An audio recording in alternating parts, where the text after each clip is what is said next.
All right, here are some tips for growing ginger. Ginger is one of our favorite things to grow here in our garden, and it's a tropical plant, but we have had some pretty good success with it considering that we are here in Zone 7A. And one of our tips would be to start your ginger rhizomes early. Both ginger and turmeric take their time. They really sprout when they want to sprout. It could take anywhere from 1 month to several months for the ginger rhizome to actually decide to put up shoots, especially when it's inside in the winter.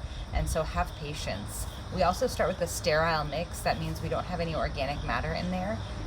The rhizomes don't really seem to need it at that early stage in their life, so we start with a mix that's part perlite and part coco coir. And once they start sprouting and getting going, we pot them up into a mix that contains compost as well. Another tip that I would say is don't be discouraged. You can see we have some kind of smaller gingers here, and we started most of these around the same time, but sometimes they just are not showers. They tend to grow more underground than above ground, especially earlier in the season. We'll have a lot of browning leaves and it might not look healthy, but they always pull through. That's in comparison to turmeric, where you'll see a lot of green growth up above the soil, but it's actually growing a little slower down there below the soil. We find that even sometimes when the growth looks a little crusty up above the soil, they are growing just fine down underneath there.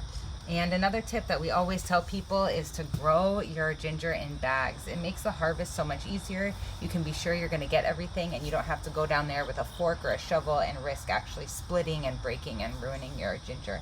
So those are some of our tips for growing ginger. Let us know what works for you in the comments and if you have any questions. Peace.